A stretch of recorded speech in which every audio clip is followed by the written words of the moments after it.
Sa mga hindi pa nakakaalam mga kaibigan, mismong si Kevon Looney ang umalis sa Warriors at nagpasyang lumipat ng New Orleans Pelicans. Dahil ayon po kay Ironman Kevon ay parang nawalan nga daw ng tiwala ang GSW sa kanya.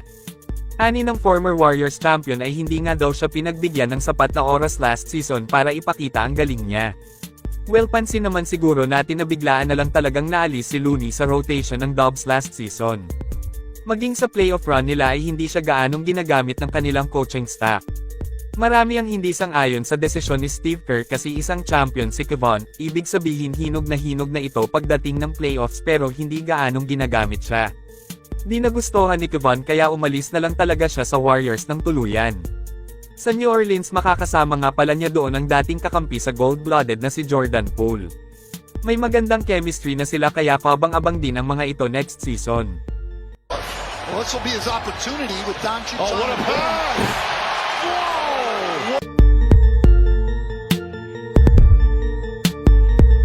Si JP inaasahang magiging starter siya sa New Orleans, pero si Looney mukhang sa second unit pa rin siya malalagay sa Pelicans.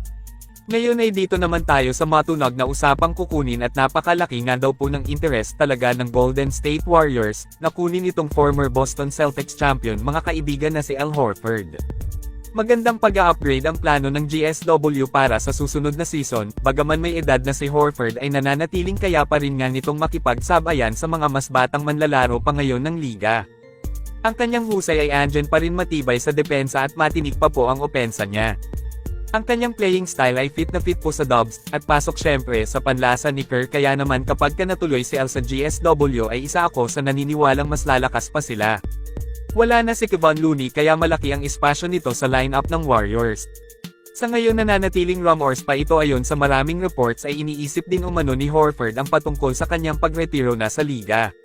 Well, tingnan na lang natin kung ano ang mangyayari sa paparating patungkol sa usaping ito. Samantala alam rin naman po siguro nating lahat na nandahil dito kay Quentin Post kaya mas lumiit ang playing time ni Kevon Looney last season. May tirade kasi ang rookie sa crease, may tangkad isa po siyang 7-footer mga kaibigan, kaya naman mas nag-focus si Kerr sa kanya, madalas ipinapasok na rin siya sa playoffs. Sino ba para maging isang ganap na halimaw ng mabilis sa paparating, katakot nga rin naman talaga kapag katuluyang mahinog ng husto si Post kasi matangkad at hindi mabagal sa depensa at opensa. Medyo kulang pa lang sa kanya ang hinog sa katawan, kailangang maging matibay ang katawan para makasabay sa kahit nino mang bigman o sentro ng liga sa ilalim. Isa ako sa nag-aabang dito kay Post next season, paniguradong mas makikita natin ang kanyang totoong husay sa susunod na season mga kaibigan. Inaasahan natin dito ang kanyang malaking improvement, magaling mag-develop ng manlalaro ang Warriors kaya excited na rin ang lahat kay Quentin. Pinapahinog po siya ng GSW ngayon, sigurado yan. Kayo ano ang masasabi nyo kay Post? I-comment lang po yan sa ibaba at akin pong babasahin yan. Maraming salamat po, mag-iingat at God bless sa lahat.